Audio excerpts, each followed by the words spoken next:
Dol, dili mo mo to, dol. Ako, dol. Atay mo. Bitaw. Pinay gamay, day.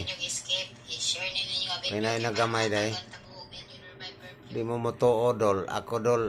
Ordinaryo man siya kong tao, dol. Pero ako, dol, di ko mo to, dol, eh.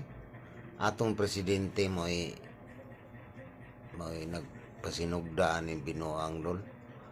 Basta, kwartalize gutan, dol, pero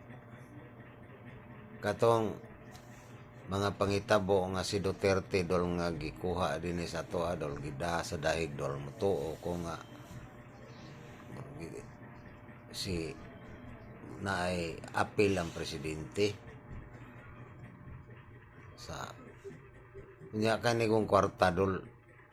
nga karon ay tabo dol nga mga dagkong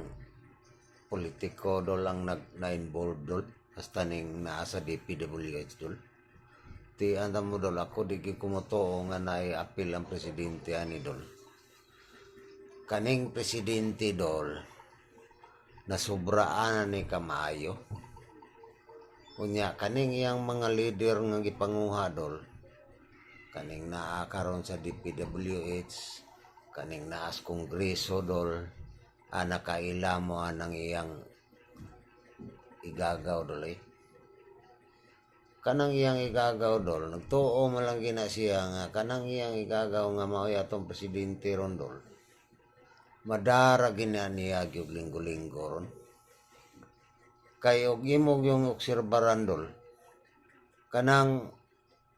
atong presidente di ko gyud mo to comment lang mo din dol di gyud ko mo to ana dol mo comment na nga nagmangita mga daghang manghilabot na sa tong kwartas tong gobyerno dol ngano man kato lang sulti sa yung ginikanan dol katong buhi pa katong si Milda dol nga gi-interview dol ni angkon mo gyud to dol nga sa kadaghanon sa ilang gold gyud dol grabe gitong isulti sa ilang inahan nga unsa ka daghan sa ilang gold nga ang uban na deposito apay labot na sa gitaguan dol nga kay bawo mo isbongbong na kay tiguang naman na ilang inahan kana sila sa imihibaw na eh o kwarta lay sigutan dol dili o dili mo motuon ako dol aw kuan lang mo comment lang mo ihatagi lang ko ninyo inyong ideya kay dili man sad ko din ta pareha og una-una ni mo dol bisan pa ang utang sa Pilipinas dol eh kana tibuok utang sa Pilipinas ug tuyo nas mga Marcos ug baya dol mabayra na nila eh ug gusto na nila pero ang problema dol kana yung iyang mga kuan dia atab-atab unsa man ang atab-atab kasabot mo na dol kana yung iyang mga kuan dol kanang wa manggilayang gitan-aw na nila dol kanang murag presidente ba makatawa lang mutando lang ya ila lang linggo-linggohon og laing issue aron malipat ang presidente bisa kung saan na ilang kuan nya makita mo ginani mo dol nga naanganagi mga daghang nag-interesa ng mga kwarta nga gikuwangan pa ng mga sus Ginoo ko nga tambalos-los ng mga tawhana lagi na unsa na munang giabusuhan nila ang presidente ang laktod pa istorya giabusuhan na kato ganing niingon ng presidente di kay siya ganahan mo mag-file og impeachment pero wa gid patuo niya sa Romualdez gituyo man to nila dol aron magsige og panggawas ang kwarta na to kay kuan biya to sa budget biya to sa lipat ng mga tao ato dol kay sige panglusot ang mga ghost project ato kay nalipat biya ta ato sa kuan impeachment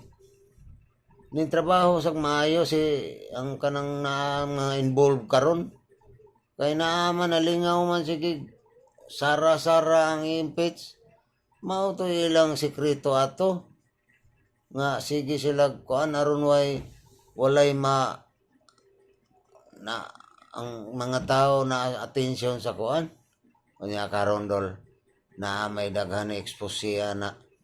nya nangin labot naman ang presidente ana dol nga na may ning hungihong gyud sa presidente nga matay madaot yung kaani sir. Grabe naman yung mga tao. So muna ni kisi-kisi ng atong presidente.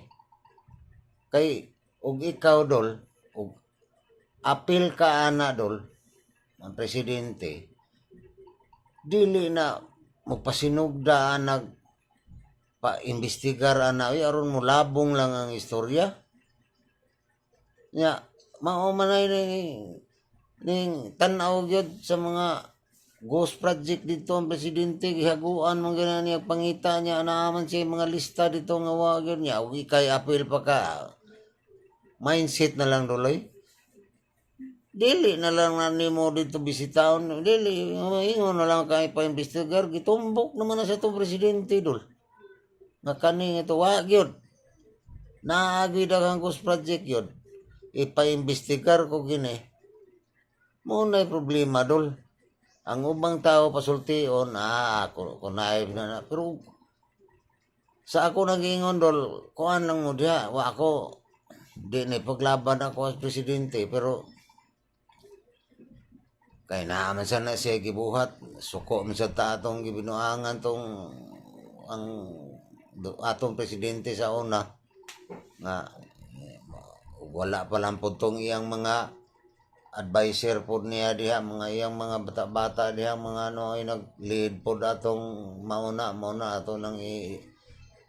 padang atos dahig di man sa na may tabo og si pasagdan lang to si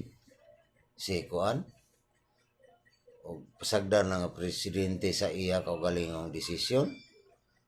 wala na may tabo nga si Duterte dito nga madana dito pero naama po laing nagtrabaho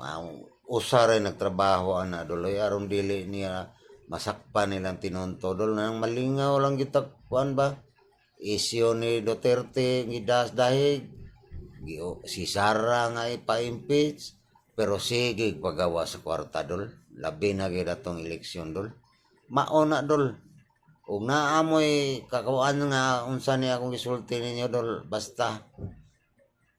ang akong gisulti din idol ako dyan ang barugan nga di kumuto nga apil ang presidente ning binuang naning mga involved aning kwartas gobyerno dol